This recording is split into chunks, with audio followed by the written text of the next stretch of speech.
Logan, you look at this group of guys. It's as good a group of guys I think that you could ever ask for on a hockey team. What was your take on this group? Yeah, I mean, it's hard to get groups like this, and you can tell over the last couple of years that this organization really tried to bring in good people, and obviously they're good players, but they kind of put that person first mentality, which goes a long way. And for a season that it can get long, and with the travel you have in the American League, and you're spending a lot of time together, it's kind of means a lot to have a good group. That when you come to the rink every day, it's going to be fun, and you're going to go to work together, and you're going to work for each other. And we had that this year, and it sucks to leave so early, but there's always next year now. But it's with the American League, there's always a lot of turnover, and I'm sure that this organization is going to focus on the same thing and bringing in good people first, and good character people. And right now, that's what we have in here, and I'm sure that's the direction they're going to go. I'm just going to go over some of the guys have really made some incredible progress, I think, this year. And I think of a guy like Nick Abrazizi, who moved out of the minuses in the plus-minus category, established new career highs. You worked very closely with him this year. What was your take on his growth? Yeah, I mean, he has all the ability to be a great player, and he puts all the work in, and it's nice to see him get those rewards.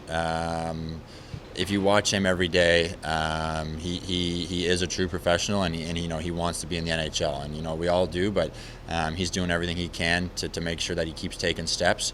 And it's a big summer for him as well too. He's gonna want to come into camp next year and prove that he can play in the NHL, and I truly think he can. And just stick to his game. The biggest thing for him is he doesn't try to do too much. He tries to do what he's able to do, and that's play with the puck and make plays. And this year, I think for him, he grew a lot defensively, which it helped him for sure. And play different minutes and D-zone faceoffs and that kind of stuff. And he keeps working on that side of his game. I think he's going to be a fantastic player. I don't want to put you in the role of coach in assessing people's talent here necessarily, but another guy who seemed to turn a corner into professionalism from being a guy straight out of college, Marshall Rafai. I just wonder what your take on his growth was. He's in the same category as Nick. I mean, if you follow those guys, almost everyone in this team right now, if you follow them around every day, they're trying to do what's best for them and what's best for the team every day. And no one's showing up here an hour before practice and leaving right away. Everyone's putting in the extra work to take that step. And if you followed Marshall from last year to the start of this year to playoffs, the growth that he's had and on and off the ice, but especially with his little plays coming out of D zones and his plays with the puck, and a big thing is confidence. And you saw in playoffs how well he was playing on the blue line, shooting pucks, delivering pucks to the net, and it's nice to get score some goals, but a lot of that comes from the work that he's put in throughout the whole season. And his best asset, it always has been, is his skating, and he knows that. So if he keeps working on the other parts of his game as well, he was rewarded with the NHL games this year, and deservingly so.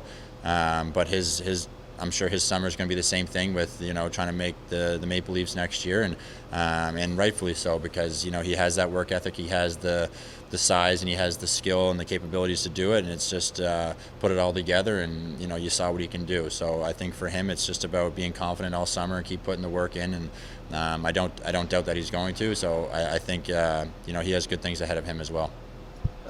It's pretty easy when you don't win the championship to look at the low point of a season. It's always seemed to be the final game. But what are some of the high points that you saw over the course of this season? I'm thinking of Roni Hirvonen coming back and some of those high points. Yeah, individually, that's probably honestly the biggest one for Roni, for a guy who wasn't sure if he'd ever be able to play hockey again and come back and battle the way he did and play the way he did. And he grew a lot as well over each and every game that he played when he came back. Getting to play with him, that was pretty special as well, just because of the situation that he was in. But as a team, I think we never ever folded the tent. Even going into Game 3 against Belleville, that was probably our best game of the series. Going, the 5-6 game losing streaks that we had, we very easily could have been like, that's enough of that, but we didn't. We didn't quit the whole season. I think there's only 2 or 3 games all year where I would say the work ethic maybe wasn't there, for a full game. But I'm proud of this group. I think we went through a lot this year. The way we adjusted to, it's tough to have a whole new coaching staff come in, and that's also another bright side where, those first 10 games of the year where, I don't know, we'll say we're 500, we could have easily been 9-1. But we weren't, and that didn't deter us from, trying to reach our first goal as making the playoffs, and we did. But you fall short. You're right that's obviously the downside of the season, but it was a great season. I think every year, that was year 11 for me. Every year it gets quicker and quicker, and they don't get any easier. My message to the guys here after the game in Belleville was just kind of remember how much it sucked and how much it hurts to kind of be out. Like, you think you're going to be in playoffs every year, and you're not. You're right. There's teams that don't make it, and there's teams that don't get to play this late. And obviously, we want to play later next year, and get that end goal of the Calder Cup. But the biggest message was just remember how much that sucked, but remember how much fun we had doing it and fighting for each other, and just have a good summer and enjoy it. Being a part of the leadership group, what have guys like Joseph Blandisi and Kyle Clifford meant to this team and the organization over the last 2 years? Yeah, they're obviously a big part of this. They have obviously helped me grow as a leader as well. I thought we have a good mesh of different personalities between the three of us, and we're always open for everyone on the team. But everyone kind of brings different problems to each and every one of us. We have our own way of handling things.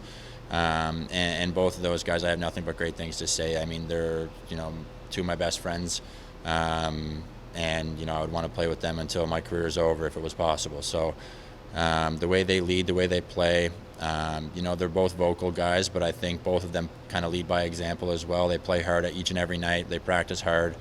They battle, and that's what's going to make these younger guys better. And that's kind of how we built our leadership group. Over the last couple of years was just work hard each and every day and try to teach the younger guys how to be a pro and what it takes to win.